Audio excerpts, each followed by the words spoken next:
100. Ang tagal. ApoB 100. Yung kilomicrons natin kanina is ApoB 48. Okay. Next, we have your high-density lipoprotein. It is produced by your liver and your intestine. Meron siyang tinatawag na reverse cholesterol transport because it removes your cholesterol from the tissues and it goes to your liver. Yan. The smallest and most dense lipoprotein. Meron siyang subpopulations. We have HDL2.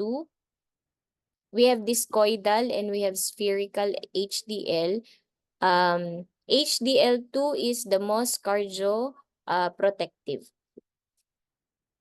Sa HDL natin, remember, nagmamigrate siya sa alpha region of your electrophoresis at ang main na lipoprotein present sa kanya is ApoA. Tandaan natin yun na main lipoprotein is the ApoA. Your ApoA is the activator of your LCAT. Ano nga ulit yung LCAT natin? This is the enzyme that activates the esterification of your cholesterol. Question.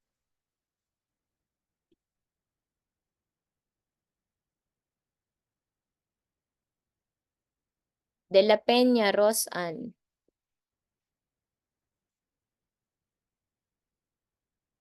Ma'am, letter C po. Okay, letter C. Di ba madali lang? Which apolipoprotein is found in your HDL? Sige, wala na tayong choices dapat. Santos, Kathleen?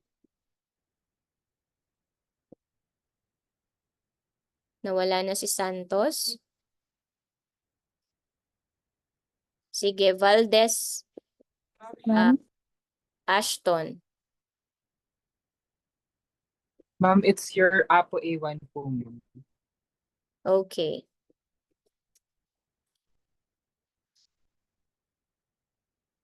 Which lipoprotein is considered good cholesterol? Raise your hands. Idos, Maria Beatriz. Ma'am, high-density lipoproteins po or HDL. Okay. Paunahan to ah. A patient with elevated LDL levels is at increase of which condition? Raise your hands. Lapay, Carlos. Lapay, Carlos. Ma'am, atherosclerosis po, ma'am. Okay.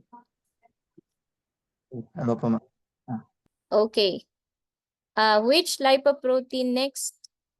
Uy, baba niyo na yung kamay niyo. Which lipoprotein is primarily responsible for reverse cholesterol transport? Viscara, Mikaela. High-density lipoprotein po. Okay.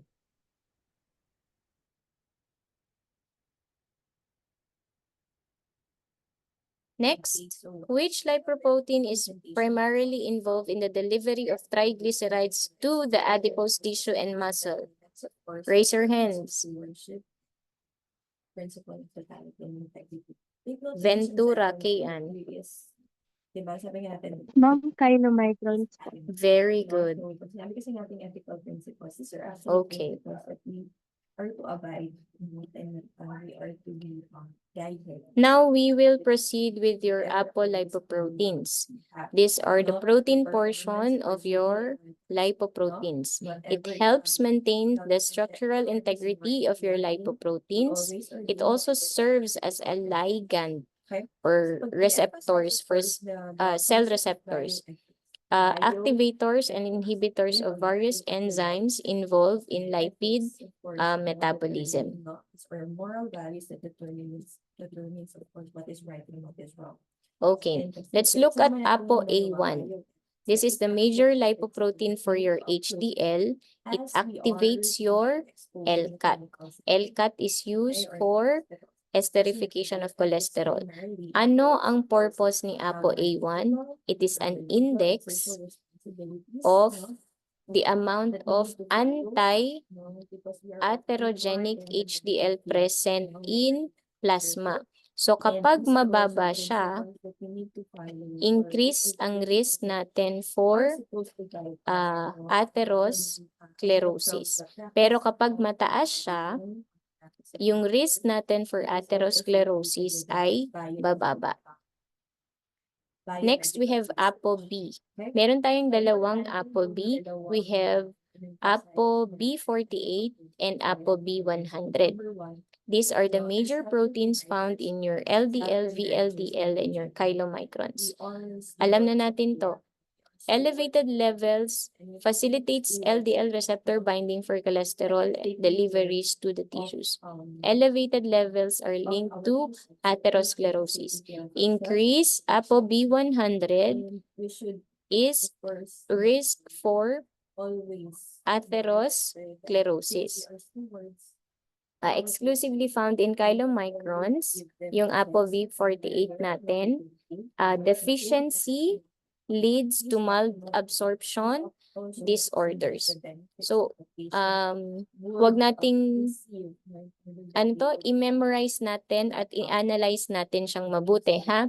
ApoB100 is present in your VLDL, LDL, and your IDL. Therefore, mataas ang, anong tawag dito? It facilitates yung binding ng cholesterol to your tissues. Kaya kapag mataas ang content niya, ibig sabihin mas mataas ang risk nyo for atherosclerosis. Ang ApoB48 naman, kapag it facilitates yung ano bang tawag dito? Transport of your triglycerides. Ang deficiency niya will lead to fat malabsorption disorders. Kasi primarily involved in triglyceride transport. Now, meron tayong isang minor lipoprotein. ApoB siya by nature, pero it migrates like an lipoprotein A. Okay? Plasminogen-like protein that is found in pro-atherogenic lipoprotein particle called lipoprotein A. Ito, mga kapatid, ApoB siya by nature, pero nagmamigrate siya sa ApoA.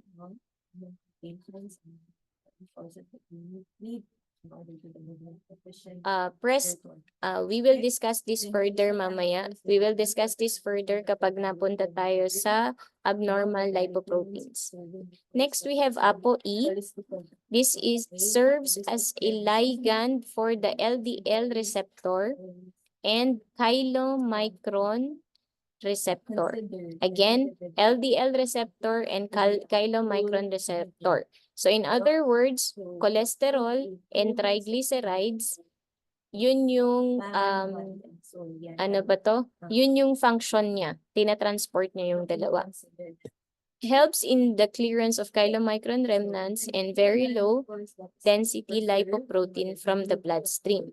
So, if it helps in the clearance of your chylomicron and your VLDL, an increased level of this one will lower yung triglyceride and cholesterol.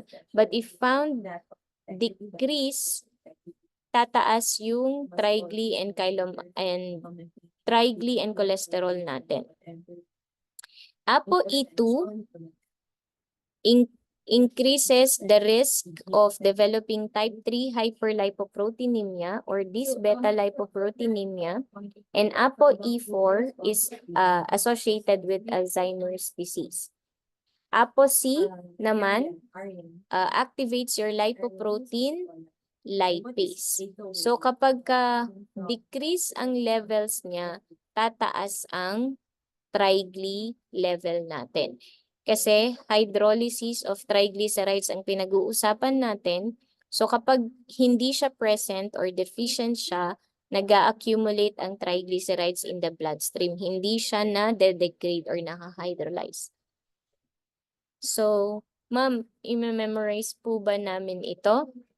Not the molecular weight, not anymore the plasma concentration, but memorize the function and memorize which lipoprotein saan sila nakikita. Kasi pagka aware kayo kung saan sila at kung ano ang function nila, pagdating nyo dun sa lipoprotein lipid disorders, mas madali na lang siyang i-memorize. Apo A, ito. Apo B100, Apo B48, Apo C2, Apo E, Apo A. Memorize all of this.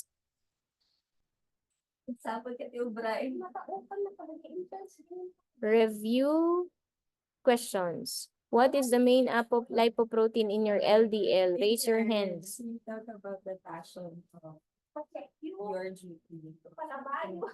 Raise your hands. Bringing about, yeah, that term. Uy, wala na. Pastara. Tama ba? Pastrana. Apo lipoprotein B100. We deliver. Apo B100. Okay. We're trying to passionately, like efficient. What is the main lipoprotein function of your Apo A1? Raise your hands. Betterment of the health. Valdez Ashton. Okay, and that is also sabi natin giving them. Ma'am, it's your the activator for LCAT, ma'am, or lecithin, cholesterol, acetyltransferase. Bigay mo pa rin yung Okay. best care. Acetyltransferase. Okay. What apolipoprotein is crucial for the clearance of chylomicron remnants? Raise your hand. Okay, and that is being stewards. That is, of course, maintaining integrity. La, nakalimutan na. Okay, so from Arian, may I also hear from Marvin, Mr. Van? Ashley Pasqua. Takeaway coming from the two Apo, ni po. Okay. Marvin? What is the primary structural lipoprotein of chylomicrons? Raise your hands.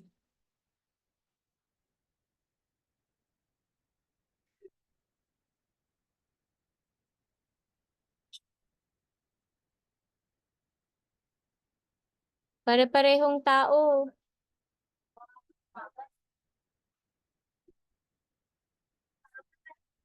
Ramirez Angela. Ma'am, Apo B48 po. Okay.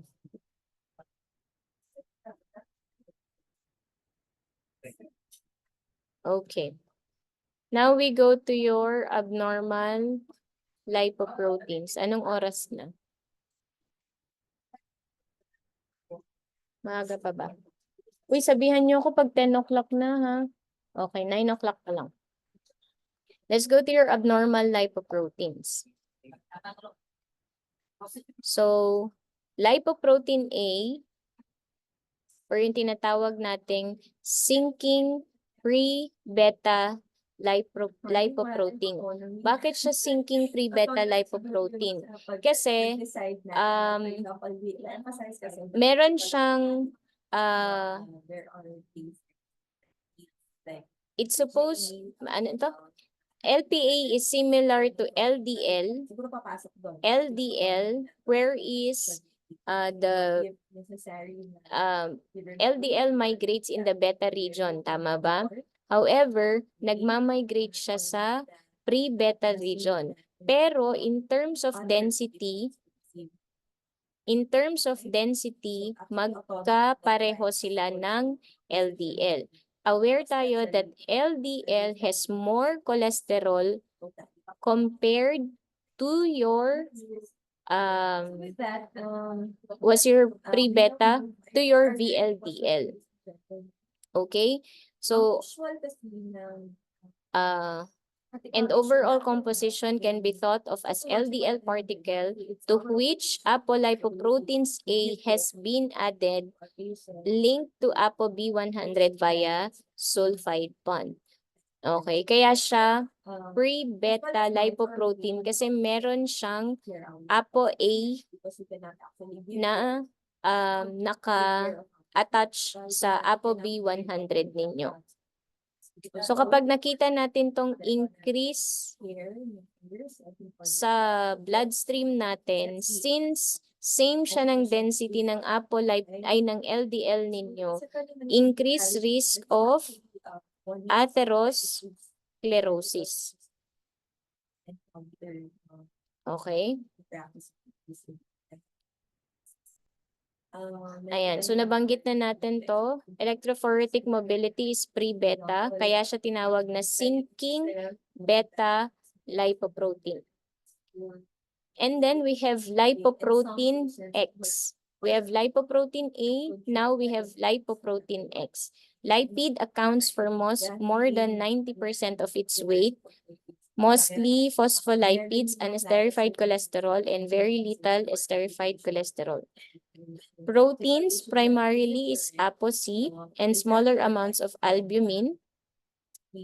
Abnormal lipoprotein found in obstructive biliary disease and in patients with familial LCAT deficiency. So ano ang tatandaan natin?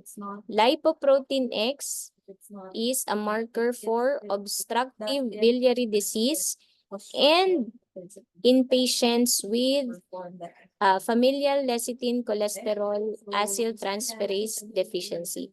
I think this is Friderichsen classification number 1 and a specific and sensitive indicator of cholestasis. So obstructive biliary disease, cholestasis, ano sila?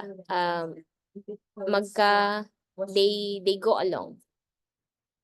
Next, we have floating beta lipoprotein. Ito naman, kanina 'di ba sabi natin, ang VLDL is a pre-beta migrator. Kaya lang siya, meron siyang density na kagaya ng VLDL, but it migrates in your beta region. Naintindihan natin? Ang density niya ay VLDL, pero nagmamigrate siya sa beta region. Okay, it is found in your type 3 hyperlipoproteinemia or your dis-beta lipoproteinemia. This means that this is a VLDL that is very rich in cholesterol. Uulitin natin. This is a VLDL rich in cholesterol. Okay? So, question.